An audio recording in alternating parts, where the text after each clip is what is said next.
Hey guys, welcome back. I am Chris with Marksman Shooting Sports and WeBuyGuns.com in Westfield, Indiana, and you are watching Marksman TV. Welcome back to another weekly used gun review.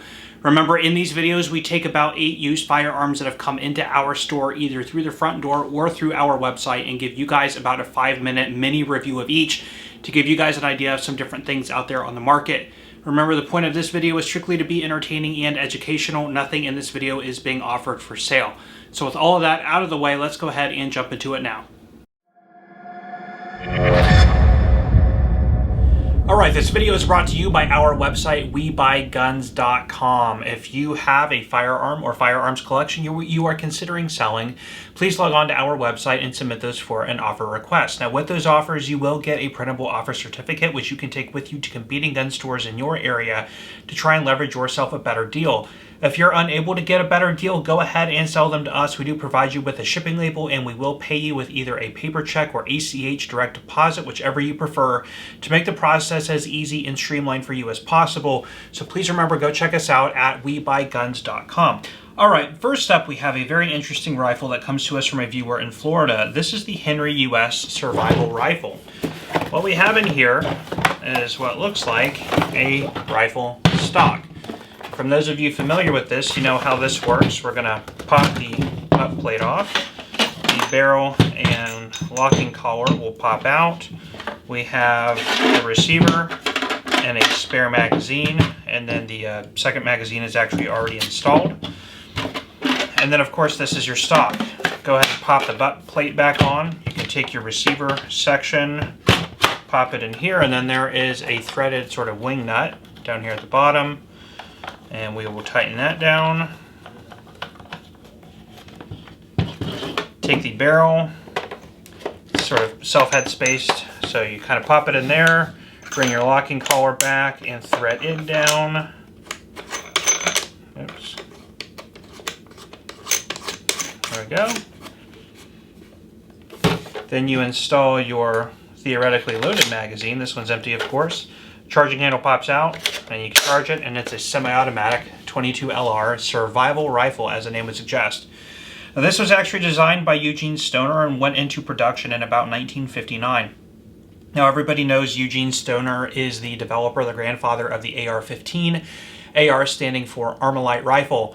Now, Eugene Stoner worked for Armalite, which was a division of Fairchild at the time, which manufactured parts for aircraft.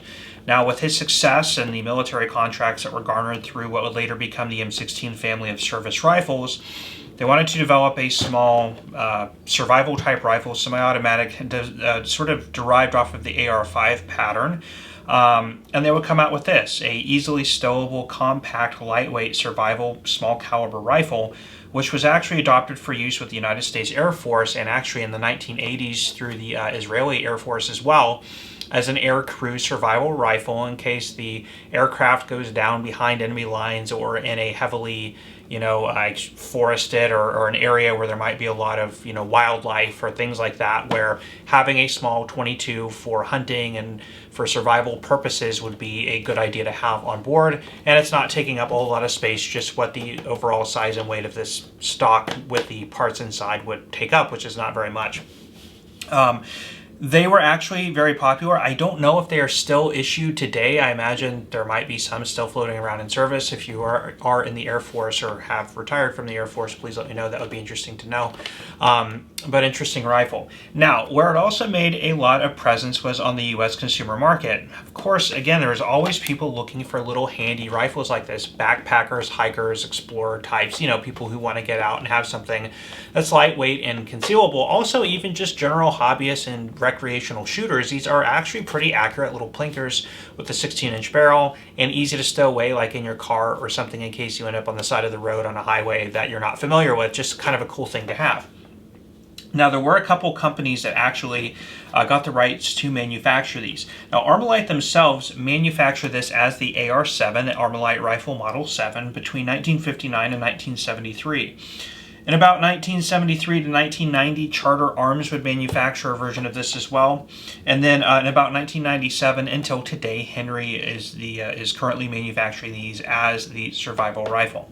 Now, there were a couple smaller manufacturers like Survival Arms and AR-7 Industries that manufactured these for a brief stint as well, but by and large, Armalite, Charter, and Henry were the main producers of this rifle. Now, Charter, for a period of time, manufactured, this was known as the Explorer rifle. Charter manufactured a pistol version called the Explorer 2, which used a similar type of concept where you could stow the magazines in the grip and the barrel could come off, making it a small survival pistol. They did make the parts non-interchangeable with the rifle so that the parts could not be easily swapped to keep in compliance with NFA, SBR laws and stuff like that. So, on the market today, these are not super expensive. A new Henry rifle, I've seen them, around the $300 mark or so, used between $200 and $300 in good condition. The Armalite ones, like older original Armalites, can actually be pretty collectible, just because of their nature of having served with the military. And having older Armalite stuff as well as collectors like to have. I've seen, I don't even know where, last I looked at Armalite, the AR-7s, like original ones, they're maybe around the $500 mark, but it's been a while since I looked, to be honest. But typically you can get these guys used for between $200 and $300. So for that money, they're not very expensive to get into, and they're great little hobby guns. So there's that, the Armalite AR-7, or specifically the Henry Survival Rifle. Okay, up next is a pretty interesting firearm, and this one comes to us from a customer in Florida. So thank you so much for selling this one to us. This is the Rossi Ranch Hand, also known to many as the Mare's Leg, and this is developed off of their R92 series. Now, the R92 is a derivative made by Rossi off of the Winchester Model 1892, which in and of itself is one of John Moses Browning's designs and patent purchased by Winchester, which was usually using the smaller caliber pistol rounds that you would use in your Colt single-action armies. It wasn't until the 1894 you would get into larger calibers like the 30-30. But the 1892 was probably most commonly what you would see in sort of the Western cinema and TV shows throughout the 50s, 60s, 70s, and so on, which would lead into the importance of what the Mare's Leg really is. Now, when you see an 1892 that's been chopped down at the barrel in the stock in this configuration, it is known to many as the Mare's Leg. Now, the term the Mare's Leg, or at least what this is, actually came out of television in and of itself. In 1958, a television series debuted called Wanted Dead or Alive, starring Steve McQueen as a bounty hunter. Now, he would actually use this firearm, and it was the arms designer at the time, who was Kenny Howard, who actually designed this concept by, again, taking an 1892 Winchester and chopping it down. Now, for the television show, which only ran for 3 seasons, and that was between 1958 and 1961, there were 3 prototypes of this manufactured, the main difference being the size of the loop. Now, it was the large loop Mare's Leg that was the most iconic and is therefore the most replicated today on patterns like this. Now, Henry would manufacture one of these as well, so you can get a Henry, and they actually call it the Mare's Leg. This one, again, by name is the Ranch Hand, but again, everybody looks at it and calls it the Mare's Leg. So you can get that pattern as well. Now, these were actually, the original one, I believe, was 4440, but that's not a very common caliber today. You typically see these in 44 Magnum or 357 Magnum 38 Special, which is what this is, a 357 38. So really cool. How useful these are or not, I don't own one. I have shot one. They are not very, they're very handy, that's for sure, but they're not very effective, if that makes sense. But then again, lever guns are really for fun anyway, or for hunting. They're not really used for, home defense or anything like that. These also have showed up in a lot of different video game series. Zombieland was actually, they had one of these as well. So it does make for a very interesting and unique and iconic showpiece, and on the silver screen. So that's basically where that derived from. The Rossi Ranch Hand, actually on the used market today, is actually getting up there a little bit in price. Typically anywhere between about, I want to say about $800 to $900 or so, depending on what it has in condition. So typically the full-length rifle R92s, you find them used between $500 and $600. So for whatever reason, these are a little bit more desirable. So anyway, very interesting. Happy to get that in and share it with you guys. Okay, up next is a very attractive handgun that I am very fond of, coming to us from a viewer in Kansas. So thank you so much for sending this one to us. This is a Beretta 92FS. Specifically, this is the INOX. The INOX designation is given to their sort of stainless type of appearance. Now, this is a 15-round detachable magazine chambered in 9mm, a double single action with a decocker safety. Now the story with this would actually begin in about 1975. Now at the time, in Italian, especially Navy and police forces, they were issuing the model 1951 on the steel frame single stack magazine. The 1951 was a great firearm based pretty closely off of the Walther P38 open top sort of design. But they wanted to get into the more modern era through the 1970s. After all, a lot of military and police forces around the world are moving into a double stack full size. 9mm has pretty much become standardized everywhere. The high power, for example, is a very prominent pistol used around the world. So we're looking to modernize and update the design. In 1975, a few designers at Beretta would come out with the 92 model. Now, through the late 70s and early 80s, they would see a series of revisions like the 92S. You guys saw a lot of those come onto the market as surplus about 5 to 8 years ago with the heel-mounted magazine release. Now, on the S, that was when they would incorporate the slide-mounted decocker safety. That was adopted by Italian police, which is a popular design. Then they had the 92SB with the firing pin block. Now, that was designed early 1980s for the United States Air Force trials. Now, at this time, you have the Joint Service Small Arms Program is coming into fruition in the late 1970s. The United States military is looking at reducing the scope of the firearms that are issued. The Air Force, for example, alone had 15 different firearms in inventory at the time, so we're looking to standardize across all branches down to a single design. Now, in 1977, testing for this program would begin in the United States, and Beretta, already having this design from 1975, would come up with, they would submit their design, but through the trials, and it did go through several phases, including in 1983 when the program actually became official as the XM9 handgun program. By 1983, Beretta had a more finalized design that would incorporate all of the features that were required for the program. And by 1985, after a third round of testing, and after it would very closely beat out the SIG P226, based mainly on the contract cost, the Beretta 92FS would actually, I believe at that time is FSB, FS1, I can't really, I'll roll it in at the bottom. At that time had actually won the contract and was given the military designation, the M9. Now, then they would come out with a final, because of the military testing, they would found that sometimes the alloy frame would crack and it would cause the slide to fly off and hit the shooter in the face. So they put in a larger hammer pin to prevent that from happening if the frame were to fail. That was when it was given the designation, the FS, which is now what we have in the commercial market, the 92FS, which is what this is. The M9 is really the military designation. It's like the difference between AR-15 and M16. So there's really no difference between the two. There's a couple subtle ones. The M9 has the snowman sights. The 92FS has the 3-dot sights. A couple things like that. But by and large, they are the same firearm. Now, through the 1980s, 1990s, and today, the Beretta series, of course, they continue to see revisions, are already up to the A4 design. But in 1990, that's when they would release this in the INOX. Now, upon initial release, that's when you had, for the first, I believe it was only the first year, all of these small parts were in the same stainless type of configuration, giving it a completely silver look, other than the grips. The very early ones had gray grips, and those would be known as like the gray ghost by collectors. Those are very expensive. These are a nice early one and very, very attractive looking, and I actually prefer this in this configuration, all stainless, as opposed to what you now see with the black small parts.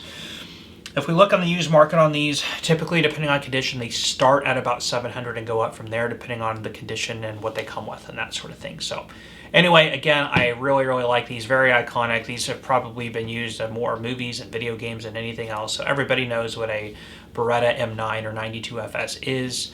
But a good handgun, and happy to get this particular one in and share it with you guys. Okay, up next is a very interesting firearm coming to us from a viewer in Arizona. This is a PTR Industries PTR 91 PDW. PDW typically standing for Personal Defense Weapon.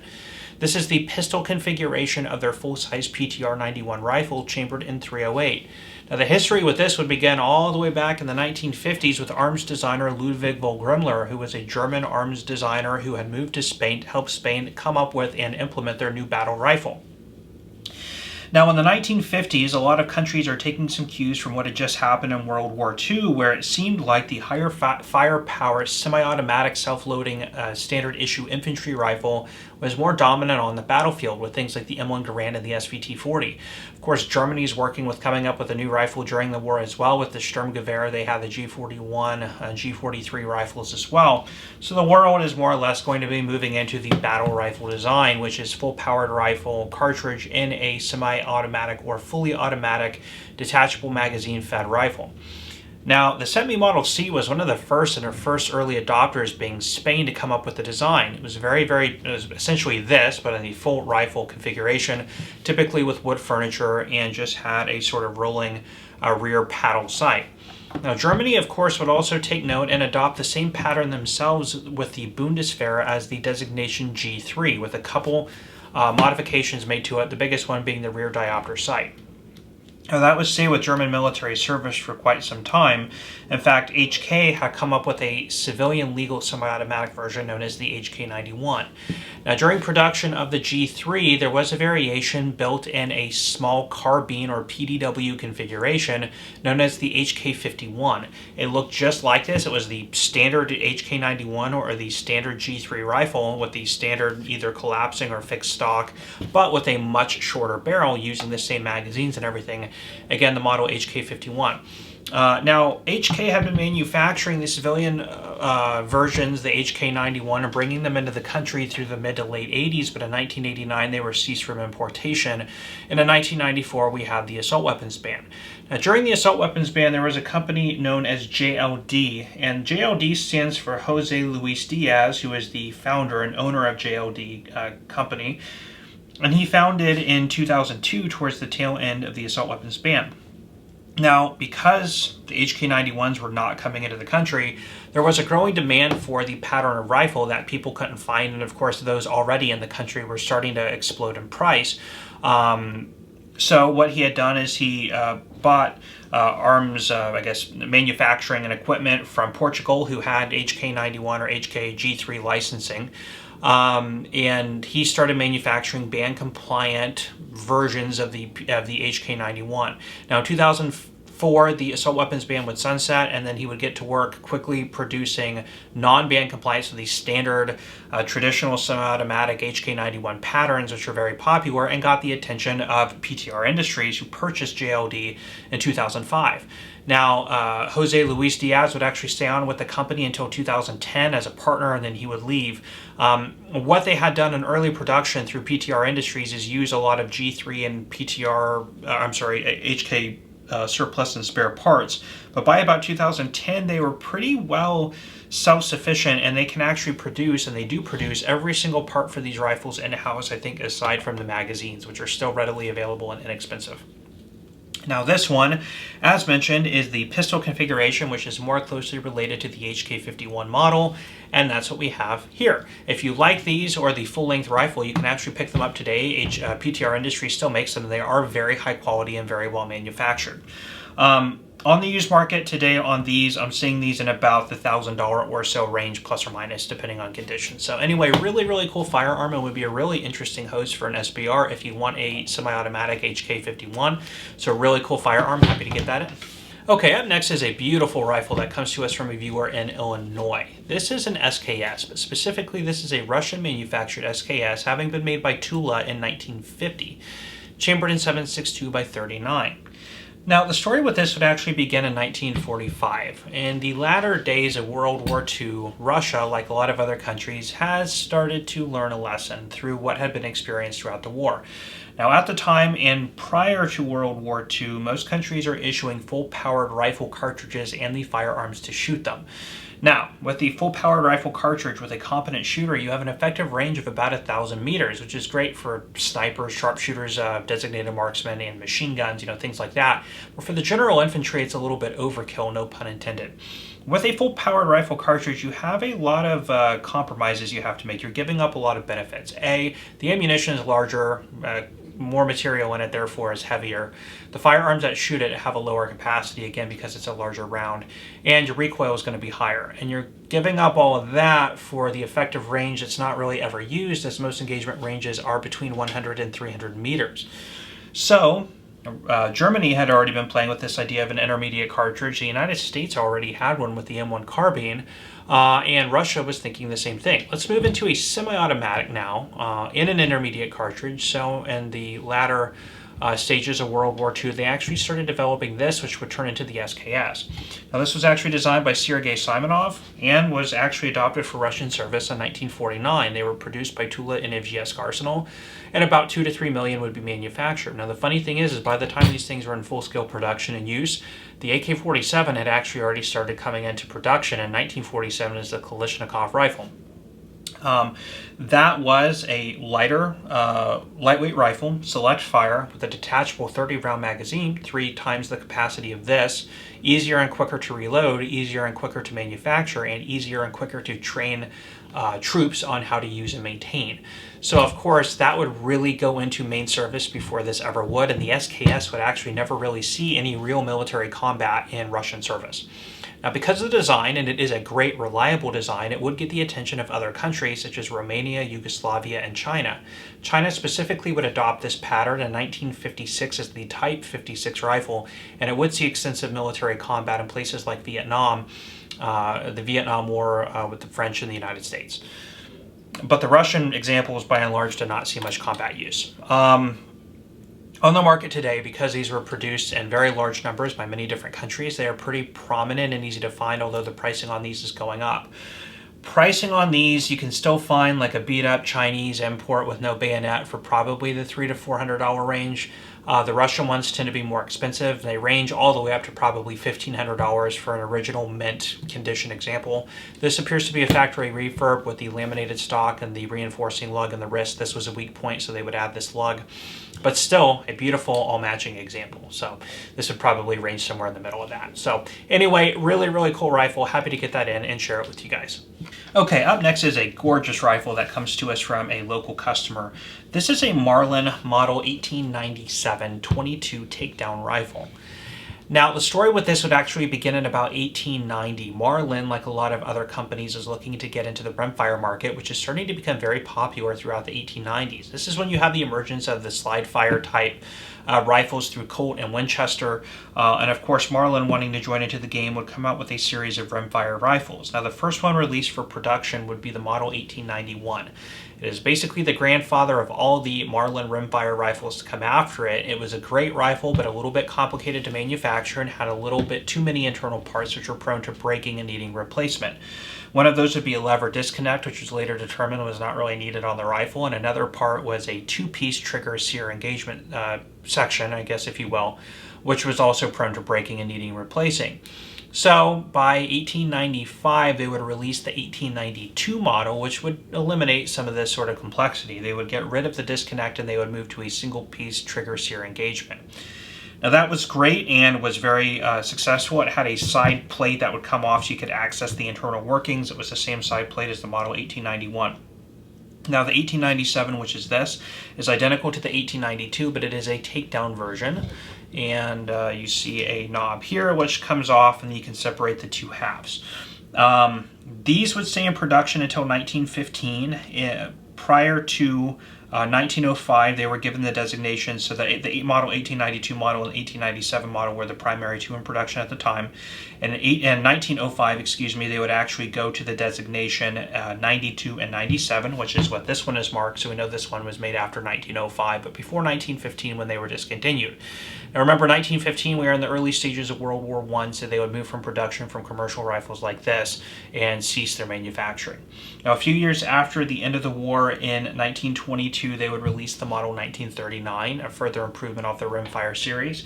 And then in 1939, they would release the 39A, which, for those of you who know me or have been watching the channel long enough, may know that the 39A is actually my favorite rimfire rifle ever produced. So it's really cool that, you know, this is sort of one of the grandfathers, one of the original stepping stones to that final design culmination of the 39A, which is an excellent rimfire 22 rimfire lever action rifle, is what I meant to say. Now, this one has a scope mount that was added to it. It looks like this would have been non-factory drilled and tapped, unfortunately, and it has a scope of about the vintage of maybe the 40s or the 50s, maybe the 60s. This is a Weaver B6. I'm not a I should say expert on vintage optics. And the lens clarity on this is actually very nice. It's a kind of a nice setup the way it is. It also has the finer checkering on the handguard in stock, which would lead me to believe that this is a deluxe model, but I'm not too sure. Now, when it comes to value on these, they are all over the place, these 97 rifles.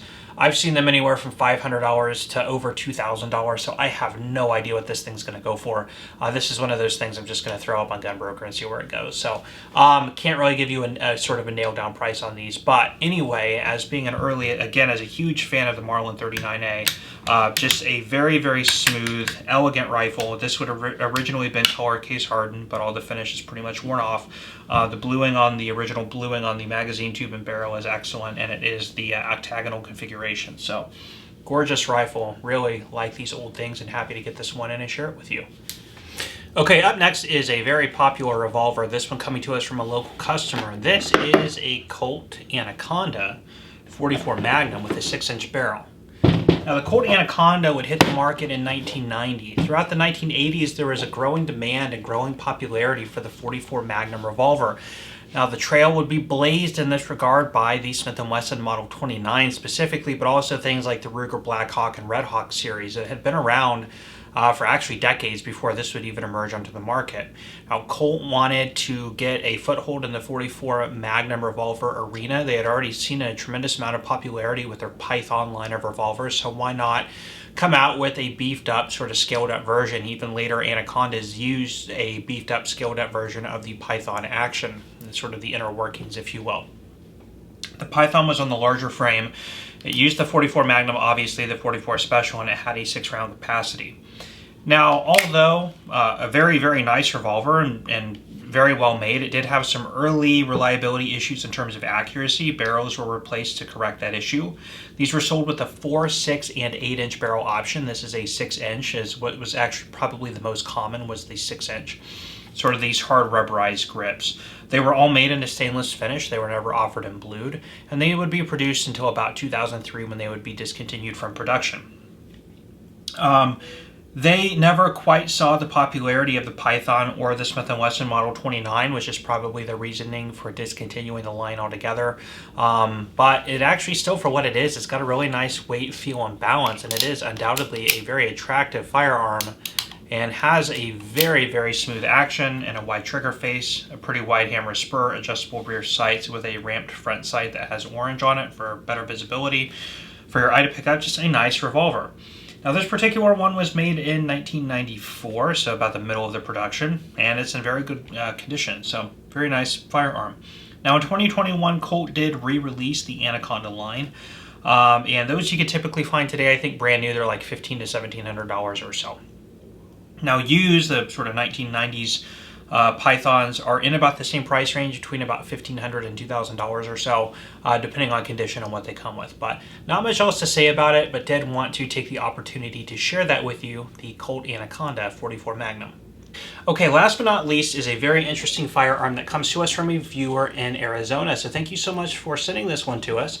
This is an RPD specifically. This is a semi-automatic parts kit build by DSA.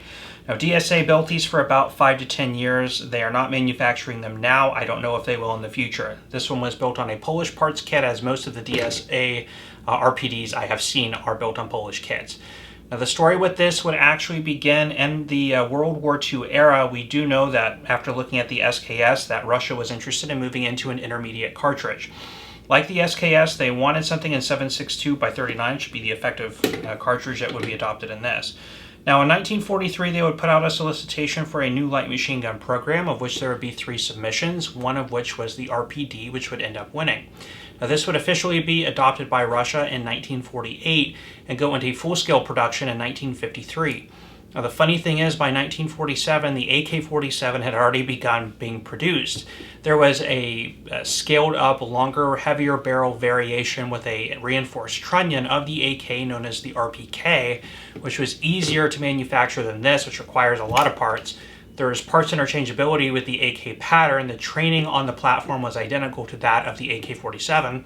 So the decision was made to actually get rid of the RPD in service. They moved it to backline use and adopt the RPK as a standard issue light machine gun and the PKM, or the PK at the time, as a standard sort of heavier machine gun on the 7.62 by 54R. Now, other countries such as China, North Korea, Poland, and Egypt would adopt the RPD and use them in pretty wide-scale service in their militaries as well. As mentioned again, this is a Polish kit. Now, the Chinese Type 56 RPD did see extensive use in the Vietnam War against the United States. That's probably the most prominent use of the RPD in military service. Today, they are still fielded in some African countries as well, but by and large, this is pretty antiquated technology. It fires from the open bolt. This drum just houses the links, does not have any types of springs or anything like that. You would typically load two 50-round linked belts that are connected to each other. They're like MG42 belts. And fire, I think I mentioned it fires from the open bolt, has a gas regulator setting, and does have a top cover that you can open, although you do not have to open to feed. Very simple-ish design as far as belt feds go, pretty consistent with some of the older technology that's out there, but a very unique and interesting firearm. The DSA firearms, as I mentioned, they are no longer in production, so the pricing on these is... Sorry about that, the camera died, so I had to put a new battery in. We were talking about pricing. The pricing on these has gone up quite a bit because they're no longer being produced. I'm seeing these on the secondary market between about $4,000 and $5,000 or so, depending on condition and what they come with. Now, with that, there's always the debate on practicality. Of course, that's a lot of money for a semi-automatic belt fed, which there's not a lot of practical use for. Your money would better be served in purchasing a nice high-end AR or AK and a bunch of ammunition to go along with it. But the market for this is really for the collector.